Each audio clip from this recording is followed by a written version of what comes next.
Once again, here on Robin Hood Radio, it is time for Sporting a Cause with Willie Hallihan. Willie has the website Sporting a Cause.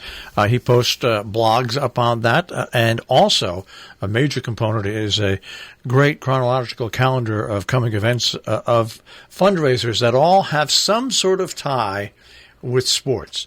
And, of course, we check with Willie each week, and we find out what's going on in our area. And we start a brand new month this week, Willie. We're into March, and son of a gun, there's still things lined up to do over the next couple of weeks. Yes, there are, Marshall, and the weather craziness continues. Just going back to the last week of February, two things I experienced I've never done before in my life in 69 years in February. One is I played a round of golf. Never played in February before.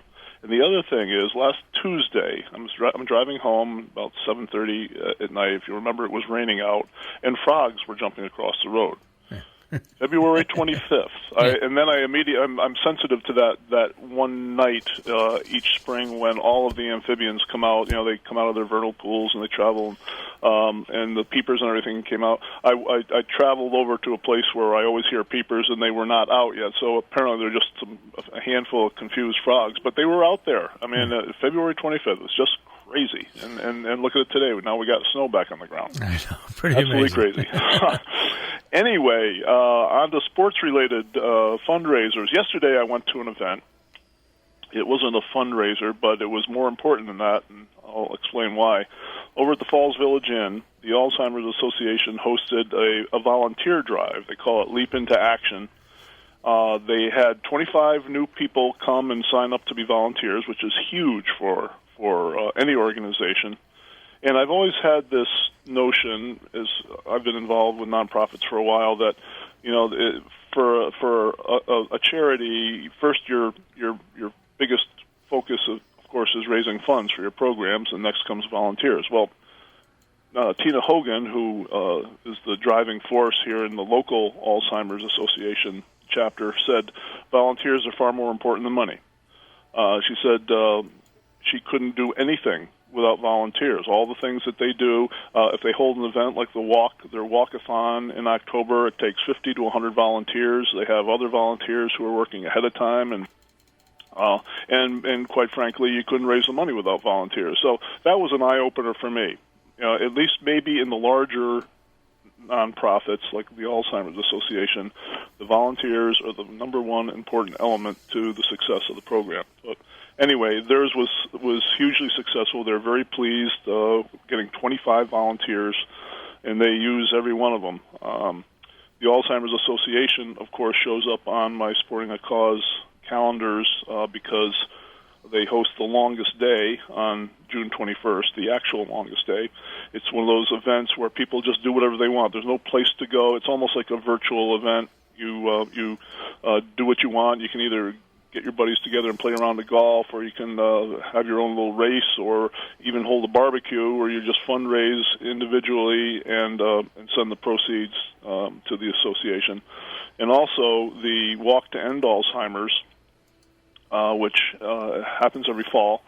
It's always been at the White Memorial Foundation in Litchfield, and this year, for the first time, it's going to be held at Lime Rock Park. It's a big deal locally, and the Alzheimer's Association is been designated as Lime Rock Park's signature cause this year. It's been Parkinson's in the past and hunger before that, but this year it's Alzheimer's. The walk, October 4th, will be at Lime Rock Park. Moving on to today, the first of 6 ham shoots.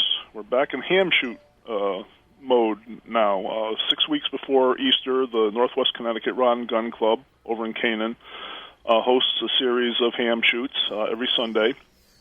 Today is the first. There's registration starting pretty much now as we speak, but the actual shooting begins at 11.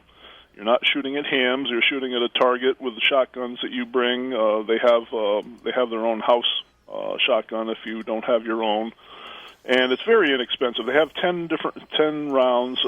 It costs you $3 per round to participate, and that includes the ammo. They give you the shell. So there are cash awards. There's hams and turkeys to be won. So and it's just a lot of fun. But if it's too late to get into it today and you're interested, there are 5 more after today. Now, next week, on Saturday, that's March 7th, the Berkshire South Regional Community Center, that's up in Great Barrington. I visited it a couple weeks ago. It's a massive facility, a sports facility for people in Berkshire County. They're hosting a swim-a-thon in their pool. And like any like walkathons, the model is that you raise funds ahead of time. You solicit pledges. Maybe someone gives you a 10 cents or a quarter or $1 for every lap that you can swim over a 2-hour period, and then you bring those donations to either bring the donations to the event or you collect them afterwards.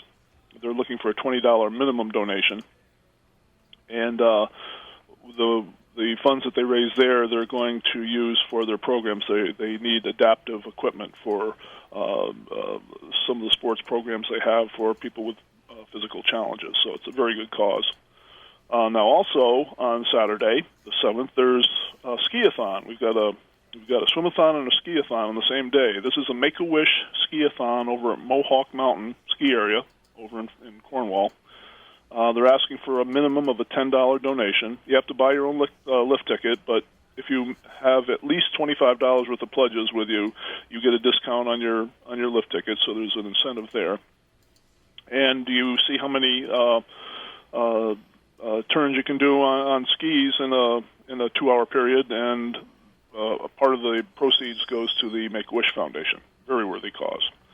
Now, the following day, the 8th, Sunday, also over at the Mohawk ski area, is International Women's Day. This is a little different than a ski-a-thon. You just buy your ticket and ski, enjoy a day of skiing, but you get a lot of freebies too. You get a massage, a free yoga class, flowers, chocolates, and everything.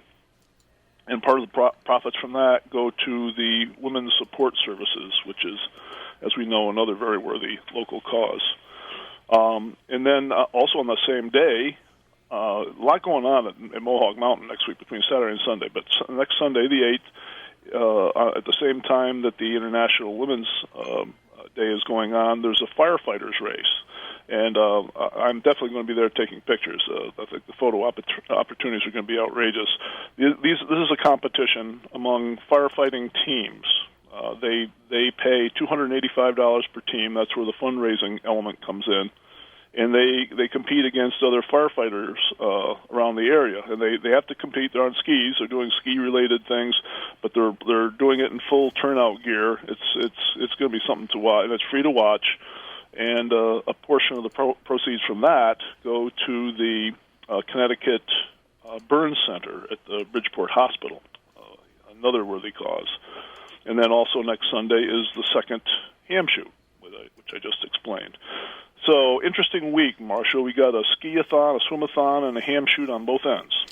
Well, and for this time of year, actually, things start to hook up. But I really like what Mohawk Mountain does every winter at this time when they bring in the firefighters and all these other fundraising events. Yeah. It's just, and even though there hasn't been any snow, I rode down to New York yesterday and I went past Mohawk. Last week I went past Catamount and I went past Butternut. Every one of these areas have every one of their slopes open.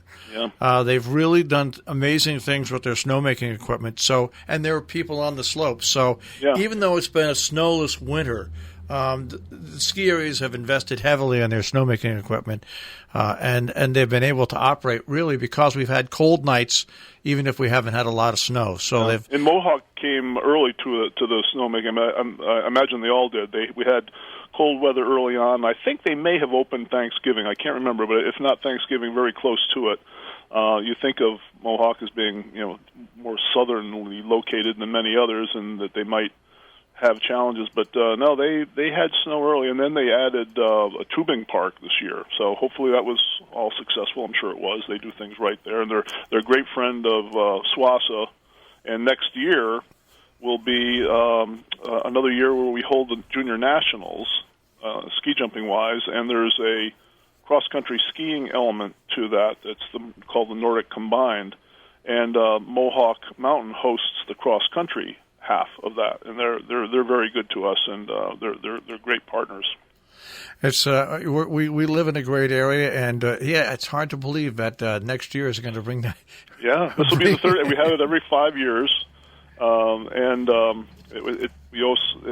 it's always held about a week and a half after Jump Fest. So Jump Fest's over, and unlike other years where we just go back to what we were doing, we just have to start gearing up for another massive event. And this will be the third one. I can't believe it. We started in 2010, and we hosted it for the first time, and here we are again. Well, let's just hope that next winter you guys won't have to do so much running around. Oh, good Lord, let us pray. Two out of 3 weekends. Really? All right, Willie, we'll check with you next week. All right, Marshall, thank you so much. Take Bye. care. Willie Hallihan, sporting a cause here on Robin Hood Radio.